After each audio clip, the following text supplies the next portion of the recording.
Yeah, I thought North Carolina Central. I thought their kids played. I thought they played their hearts out. Um, Extremely well coached. Their coaches had them prepared.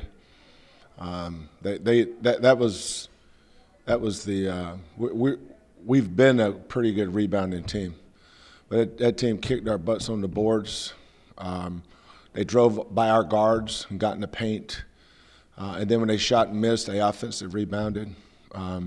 So, if I'm North Carolina Central's coach, and he's a very good coach. That team's won 25 games, 3 consecutive years. And they've been to the NCAA tournament all those years.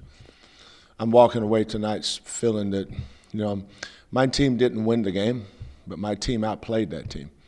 And so we're thrilled that we got the win. That's why you play the game.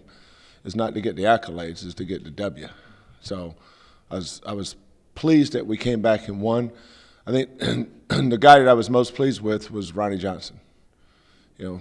First half, in this stuff, you're either part of the problem or part of the solution.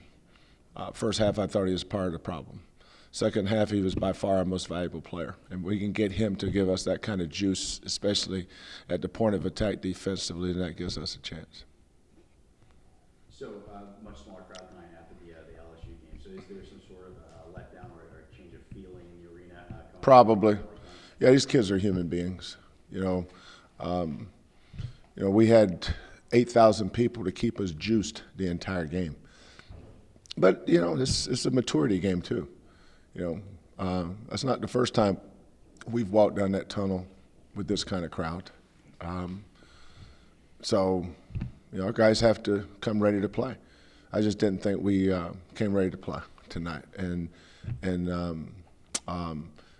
the team that competes the hardest usually gets the loose balls and the breaks. And I thought they got a lot of breaks tonight, but they earned them. So drastically different halves there, particularly offensively, 28 versus 45. What did you guys talk about at halftime, and what did you do? Attack downhill. We're not a great zone offensive team because our penetrators aren't very good shooters, and our shooters aren't very good penetrators. It's just the way it is. It's not an opinion; it's a fact. So, but we didn't get a lot of help from our bench tonight either. I thought all our big guys, other than Devontae, was in the witness protection program. They just didn't show up. Dot hit a huge 3 in that right corner at a important time. Rob hit another one in the left corner. But those are our 2 best shooters too. I expect those 2 guys to make those shots because they're both tough kids. Dot's a tough kid. Rob's a tough kid. The thing is, we've got to get them both better at guarding the dribble. So, Danny, you were one of the few guys that was really having any success offensively in the first half there. I mean, were you looking for your shot more? What was your approach offensively that allowed you to be successful? No, I was just taking the open ones and just going in with the flow of the game. If I was an open shooter, if I wasn't open, pass it. And I got a breakout in fast break.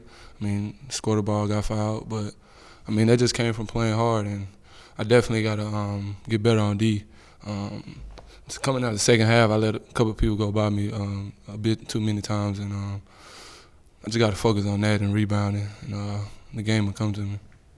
One thing about Dot's one of our smartest offensive players because he doesn't try to do stuff he doesn't do. That's why his efficiency is so high. He's 5 for 8 tonight. I think he was 5 for 7 last game. I think the game before that he was about 6 for 9, something like that. At Rhode Island he was 7 for 14. He takes good shots. If you get him to where he can make a layup, he'd be dangerous. So their lead scorer, Cole, you held to 4 of 15 from the floor, did give him 11 free throw shots there. Were you satisfied with the defense that you guys played on the league? I thought our first shot defense was pretty good. Most of their points came on their second shot. They hurt us with their offensive rebound, and their bigs were tougher than our bigs tonight. That's really what it came down to. I went with the small lineup because they were junking it up. They were playing 1-3-1. They were playing 2-3 zone. They were playing unconventional, but that's the way they had to play to win. We don't see a lot of that. it's been a while since really we saw a zone. I don't think LSU zoned us. Rhode Island didn't zone us. It's been a while, and we don't zone much, so we don't really work against the zone much. So, but once we get into conference play, there's 2 or 3 teams in our league that play nothing but zone, and we'll be ready for that. So, Gray Jr., very little from him in the first half, and then kind of came on, was more himself in the second. That seems to be a trend this season. Is there any way to get him started earlier in the game?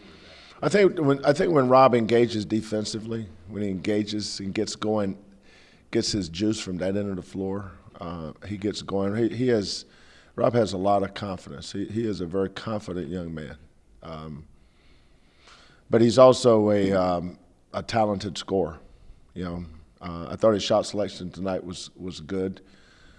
In the charge that they called, I just don't think they're used to watching their feet. The kid was clearly in the paint, not in the paint, but in the circle. But offensively, the second half we moved the ball a lot better too. Ronnie got in the paint, Galen got in the paint, they had kickouts, and we did a much better job. But the big thing was first half just not being engaged.